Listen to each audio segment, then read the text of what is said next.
सर्वे, आम बोलचाल की भाषा में एक ऐसा सर्वे जिसने पिछले साल की सारी अर्थव्यवस्था का निरीक्षण किया और आज पूरे देश के सामने लाकर रख दिया। जब आप लोकतंत्र में हैं तो लोकतंत्र में जिम्मेदारी है कि आपका अपनों के द्वारा अपनों के लिए शासन हो रहा है। ऐसे में जनता का जनता के द्वारा जनता के लिए जब शासन है तो लोकतंत्र में एक बुनियादी सवाल आता है और वो है अकाउंटेबिलिटी का, जवाबदेही का। जब सरकार से आप जवाबदेहिता चाहते हैं तो सरकार आपके सामने सारा हिसाब रखती है, आसान करते हैं। ये बिल्कुल वैसे ही है जैसे घर वाले आपको खर्चने के लिए, कहीं घूमने जाने के लिए 10,000 रुपए देते हैं कि जाइए इस बड़े शहर में घूमकर चले आइए, अपने दोस्तों के साथ जाना है, यात्रा कैसे भी करनी है वो आपका विवेक है। आपने 10,000 रुपए घूमने के लिए लिए थे, आप घूमकर आते हैं, आप घूमकर आकर के घर वालों के सामने अपनी प्रस्तुति दे देते हैं कि साहब मैं इतना रुपया लेके गया था, मैं ये घूमकर आया, इन इन जगहों पर मैंने घूमा और मैंने इतना इतना पैसा इस तरह से खर्च किया। हालांकि आपकी खर्च की रिपोर्ट घर वाले शायद ना मांग रहे हों, वो आपके अनुभव जानना चाहते हों, लेकिन हो भी सकता है कि वो आपसे आपकी खर्च की रिपोर्ट भी मांग रहे हों। आपने पूरी तरह से एक डॉक्यूमेंट तैयार कर लिया। लोकतंत्र में सरकार भी आपके और मेरे पैसे से ही तो चल रही है, जिसे आपने और हमने टैक्स से जमा किया है, देश की संचित निधि जिसे कंसोलिडेटेड फंड ऑफ इंडिया कहते हैं। बजट के माध्यम से सरकार हमसे उसे खर्च करने की स्वीकृति मांगती है। जब आप परसों बजट आता देखेंगे तो सही मायने में सरकार हमसे उसकी इजाजत मांगती है कि क्या हम इस पैसे का इस तरह से यूज कर सकते हैं। जब बजट के अंदर जब आप सारी अनुमति दे चुके होते हैं तो अगले साल जब मुलाकात फिर बजट पर होने वाली होती है तो सरकार पहले ही आकर देश को बताती है कि पिछले साल जो हमने बजट लिया था ना, उससे हमने ये तो काम किया, देश ने इस तरह से प्रगति की हमारे बजट से, क्योंकि अल्टीमेटली अर्थ से ही सब चल रहा है। तो ऐसे में देश ने इस पैमाने पर इतनी इतनी तरक्की की, देश की अर्थव्यवस्था इतनी बढ़ी, सारी की सारी फोरकास्ट हमको यहां पर दे दी जाती हैं।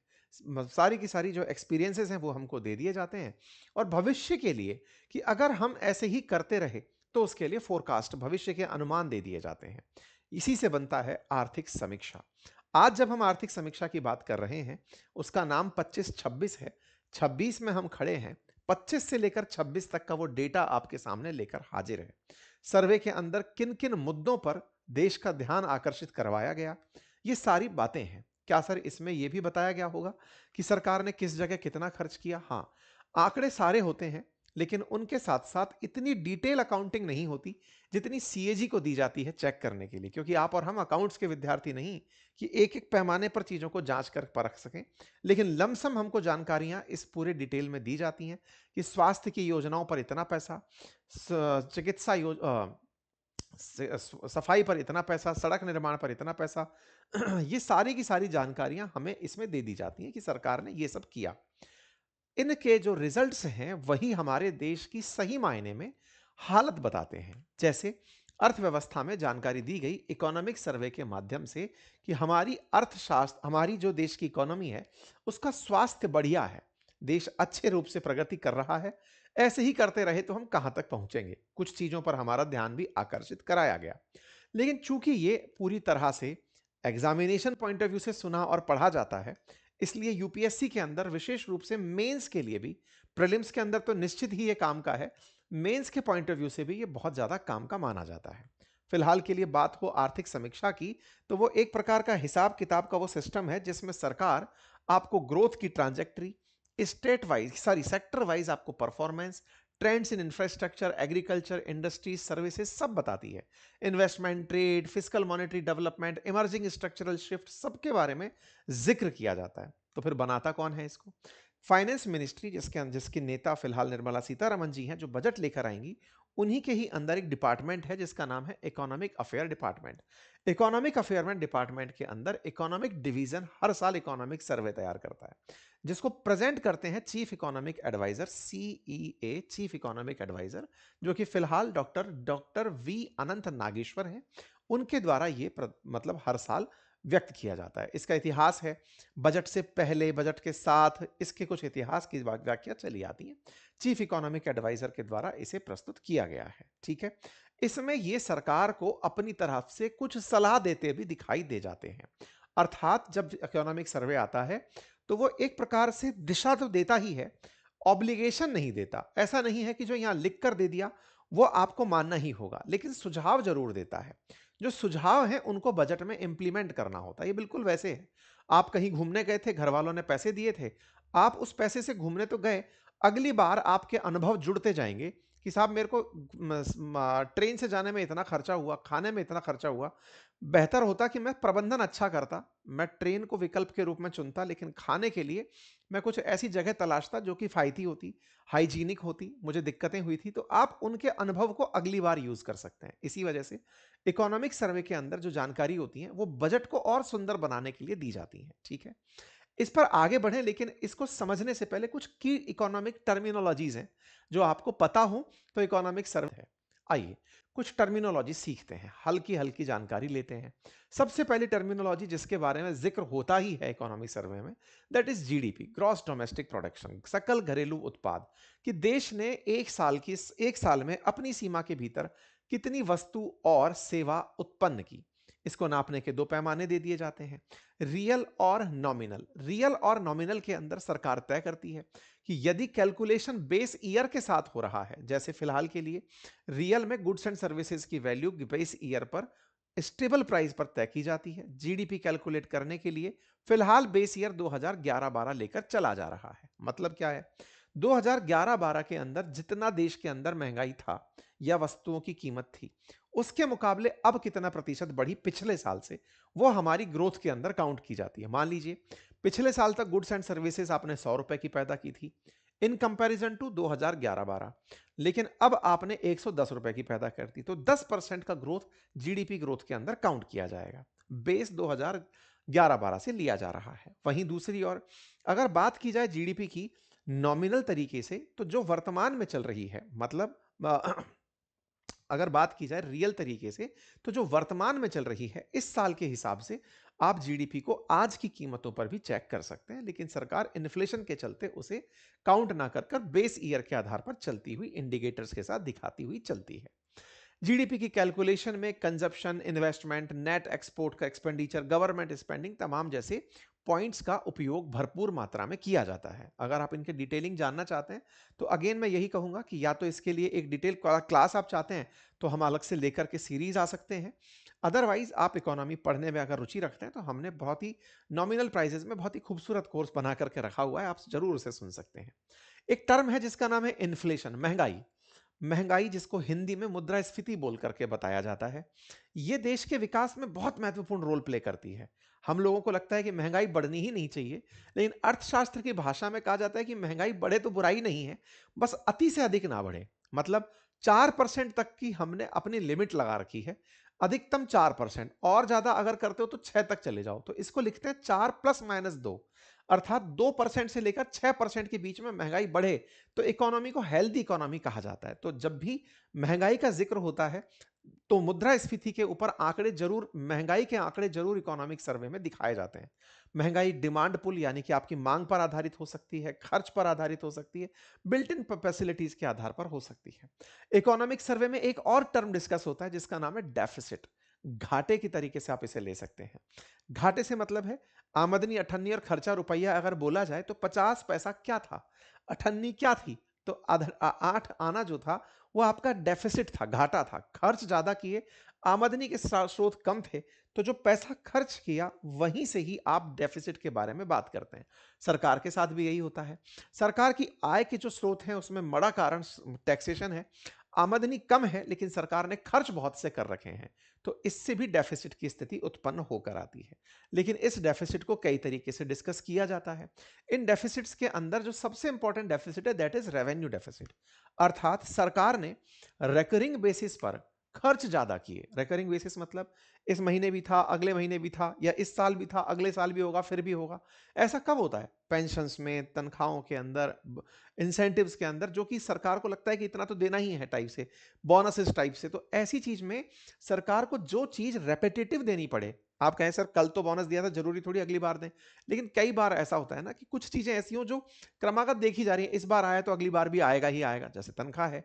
तो ऐसे खर्च जो बंध चुके हैं, उन बंधे हुए खर्चों में पैसा खर्च हो रहा हो, और ऐसे आय के स्रोत जो जुड़ चुके हैं, ये तो आना ही है, जैसे टैक्सेशन।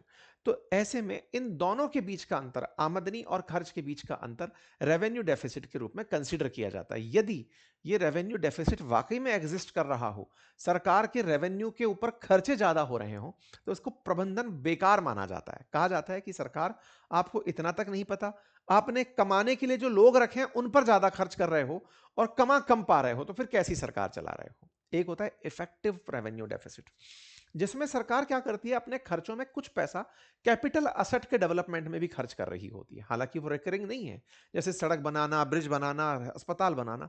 तो ऐसे में अगर आपके कुल खर्चों में से उसको हटा दिया जाए, जिससे कि देश ने पूंजी का निर्माण किया है, कुछ एसेट्स बनाए हैं, जैसे अगर मैं आज कर्ज में हूं तो दो कारण हैं, या तो मैं खर्च बहुत कर रहा हूं इसलिए कर्ज में हूं, या मैंने कोई घर, कोई गाड़ी या कोई ऐसी वस्तु खरीदी है जो स्थावर है, या मैंने कोई ऐसी टेक्नोलॉजी में पैसा इन्वेस्ट किया है जो आगे चलकर मुझे रिटर्न देने वाली है। तो ऐसे के जो इन्वेस्टमेंट हैं ये आपके कैपिटल एसेट्स के अंदर काउंट कर लिए जाते हैं कि चलो ये रिकरिंग नहीं है, बार बार नहीं होगा। इस वजह से आपका जो इफेक्टिव डेफिसिट है वो थोड़ा कम हो जाता है, और सरकार उससे अपनी हेल्थ को जज करवाती है।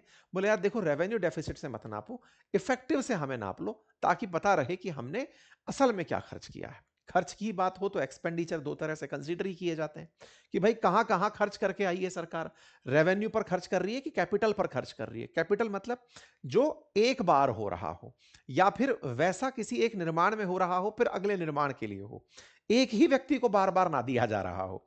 तो ऐसे में सरकार के दो बड़े खर्च होते हैं। माना जाता है अगर सरकार खर्च कर रही है और उसके चलते घाटे में भी है, बुराई नहीं है, बस वो कैपिटल पर ज्यादा खर्च करे, रेवेन्यू पर नहीं। लेकिन खर्च तो हर तरीके से सरकार की सेहत बिगाड़ते हैं। इसीलिए खर्च के लिए डेट टू जीडीपी का एक आकलन रखा जाता है कि सरकार ने अपनी जीडीपी के मुकाबले कितना घाटा रख रखा है। मान लीजिए कि 100 रुपए तो आप साल भर में कुल कमाते हो, हर साल कितना कर्ज में रह सकते हो, इसके लिए भी कुछ आंकड़े मानकर सरकार चलती है कि चलो इतना डेट में रह लेंगे, फिर इसको हम जनता से उधार मांग लेंगे, विदेशों से बॉन्ड बना के उधार मांग लेंगे, ट्रेजरी बिल्स ले आएंगे, वहां से उधार मांग लेंगे। ठीक है, तो ये कुछ बेसिक टर्म्स हैं जिन्हें इकोनॉमिक सर्वे जानने से पहले पता हो तो आप आंकड़ों को मैच करने में आसानी पाते हैं। जैसे इस बार का ही इकोनॉमिक सर्वे जब 2025-26 आया, तो प्रधानमंत्री ने आकर के इस बारे में देश को बताया कि साहब कितनी अच्छी चीज लेकर आए हैं। निर्मला सीतारमन जी ने इसको जब टेबल किया, देश के सामने बताया, तो कुछ बेसिक आंकड़े निकल कर आए। जैसे हमारे देश की जो रियल जीडीपी ग्रोथ है फाइनेंशियल ईयर 2026 के अंदर, वो 7.4% बताई गई। एवरेज सीपीआई इन्फ्लेशन जो कंज्यूमर प्राइस इंडेक्स है उसमें 1.7% बताया गया। बैंकिंग सेक्टर के अंदर जो ग्रोथ है वो 2.2% की बताई गई, और जो फॉरेक्स रिजर्व है वो 701.4 बिलियन डॉलर बताया गया। ये कुछ की इंडिकेटर्स थे। संसद के अंदर इस प्रकार से निर्मला सीतारमन जी जब आती हैं तो लोकसभा अध्यक्ष जो हैं उन्हें बोलने के लिए आमंत्रित करते हैं। इस बार आप नवी बार बजट पेश करने वाली हैं, उससे पहले आपने इकोनॉमिक सर्वे भी बताया, जिसमें पता चलता है कि वित्त वर्ष 2026-27 की जो जीडीपी ग्रोथ है वो 6.8 से 7.2 की रेंज में रह सकती है। ऐसा क्यों बताया? बोले पिछले साल के जो हमारे अनुभव हैं उससे देखकर ऐसा लगता है। और सर्वे से पता चला कि पिछले साल हमारे देश में जिन लोगों की उम्र 15 साल से ऊपर थी, उनमें से 56.2 करोड़ लोग रोजगार में थे। निर्मला सीतारमन जी ने यह सारा डेटा देश के सामने रखते हुए कहा कि पिछली बार हमारे जो एडवांस एस्टिमेट्स है रियल जीडीपी ग्रोथ के फाइनेंशियल ईयर 25-26 में, उससे पता चलता है कि हम 7.4% के हिसाब से ग्रो करके आ रहे हैं। और ऐसे में आने वाले 25-26 के अंदर जीडीपी ग्रोथ जो हमारा रहने का अनुमान जब ओवरऑल निकल कर आएगा, क्योंकि अभी क्या होता है ना, 25 गया ही है, अगर आप फाइनेंशियल ईयर की बात कर रहे हैं तो मार्च तक आप अभी लेकर चलने वाले हैं, तो ऐसे में इसके आंकड़े अगले साल सुनने को मिलेंगे। तो सरकार की उम्मीद है कि हमारी ग्रोथ रेट 7% से ऊपर रहेगी। फोरकास्टेड है 7.3% आरबीआई के अनुसार, जो कि वर्ल्ड में फास्टेस्ट ग्रोइंग इकोनॉमी में कंसीडर होता है। इसके बाद फिर चाइना का नंबर आता है। बात इन्फ्लेशन की हो तो बताया गया कि इकोनॉमिक सर्वे के अनुसार आरबीआई और आईएमएफ का अनुमान जताया था कि देश की जो महंगाई है वो 4% के तय लक्ष्य के दायरे में बनी रहेगी। यह आरबीआई की मॉनेटरी पॉलिसी कमेटी ने डिसाइड किया हुआ है कि महंगाई 4 ± 2% बढ़े। बोले इसी रेंज में ही इसी रेंज में ही रहेगी। और इसमें खरीफ की अच्छी पैदावार, रबी की बेहतर बुआई को देखते हुए 2025 में आरबीआई ने 2026 के लिए महंगाई दर का अनुमान घटा दिया था, 2% ही कर दिया था। आरबीआई ने अनुमान लगाया था कि वित्त वर्ष 27 की पहली और दूसरी तिमाही क्वार्टर वन क्वार्टर टू में महंगाई दर 3.9% और 4% रह सकती है। मतलब जो रेंज है उसी के अंदर महंगाई दर रह सकती है। ऐसा करते हुए India highest reduction headline inflation में करने वाला देश बना, जिसने अपनी महंगाई पर इतना तेजी से कंट्रोल स्थापित किया हो। देश के अंदर महंगाई पर नियंत्रण करना यह बड़ी अर्थव्यवस्था की सफलता माना जाता है। आज आप वेनेजुएला, ईरान, पाकिस्तान जब इन देशों के नाम सुनते हैं तो इनकी सबसे बड़ी क्राइसिस सुनते हैं कि महंगाई बहुत है। देश की व्यवस्था सही है, इसका अनुमान ही है कि वहां की महंगाई कैसी है। तो महंगाई में जब आप दुनिया के सामने देखते हैं कि भारत ने अपनी महंगाई को बहुत अच्छे से कंट्रोल किया है, तो ये अपने आप में एक बड़ा नंबर निकलकर सामने आता है। जहां तक बात हो रोजगार की, तो सरकार ने कहा कि पिछले साल 56.2 करोड़ लोग रोजगार में थे और उनमें से भी पहली तिमाही की तुलना में दूसरी तिमाही के अंदर 8.7 लाख नई नौकरियां पैदा हुई थी। तो ये सरकार के कुछ आंकड़े हैं जो निकल करके बाहर चले आते हैं। एम्प्लॉयमेंट ग्रोथ को लेकर के बात की गई। जहां तक बात हो खेती और किसानी की, तो सरकार का मानना है कि एग्रीकल्चर ग्रोथ भी 3.1% देखने को मिलेगी। 2024-25 में अनाज की रिकॉर्ड उत्पादन हुआ था, जिससे महंगाई को काबू रखने में काफी ज्यादा सरकार को मदद मिली थी। 2024-25 के अंदर सरकार ने बताया कि जो हमारे फूड ग्रेन्स हैं उसका रिकॉर्ड प्रोडक्शन देश के द्वारा किया गया था और एग्रीकल्चरल ग्रोथ जो है वो बहुत अच्छी देखने को मिल रही है। बात हो राजस्व घाटे की, तो बोले जीडीपी के मुकाबले जो घाटा है वो 4%, 4.4% रखने का लक्ष्य रखा गया है। पहले 4.8% थी। सरकार ने ये अपनी तरफ से आंकड़ा बता दिया कि 25-26 में 4.4% का अनुमानित लक्ष्य है, जिसको हम लोगों के द्वारा हासिल कर लिया जाएगा। ये जो डेटा मैंने आपको बताया, जिसमें आप एक्सपेंडिचर जैसे शब्द सुन रहे हैं, इन्हीं को पहले बताया था और इन्हीं के आंकड़े मैं आपको यहां पर बताता चल रहा हूं। तो उम्मीद है कि आप बजट डेफिसिट का मतलब समझते होंगे, आप डेफिसिट में आती हुई कमी की सकारात्मकता समझते होंगे कि घाटा कम हो रहा है, इसका मतलब जीडीपी सही दिशा के अंदर आगे बढ़ रही है, ऐसा सरकार का मानना है।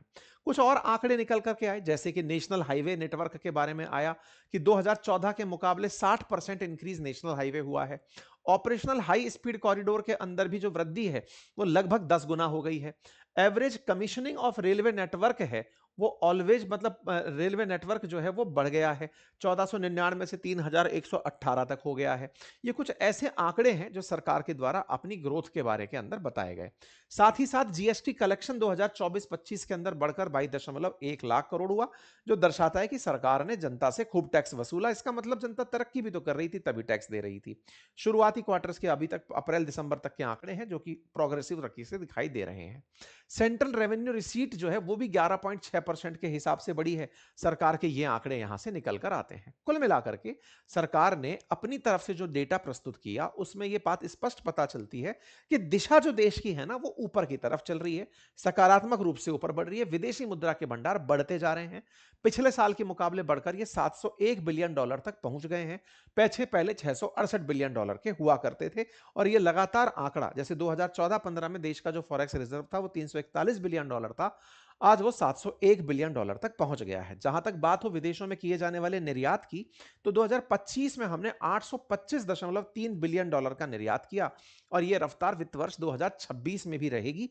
यह प्रोग्रेसिव तरीके से एक्सपोर्ट आगे बढ़ रहा है। इससे क्या पता चलता है, देश की जो फिस्कल हेल्थ है, इकोनॉमिक जो हेल्थ है वो देश की सही है, देश सही तरीके से आगे बढ़ रहा है। और ऐसे ही समय पर भारत ने यूरोपियन यूनियन से ट्रेड डील जो की है, इसकी मेंशनिंग भी इसके अंदर की गई है। इस बात को भी यहां पर प्रॉपर तरीके से मेंशन किया गया है। ठीक है साहब।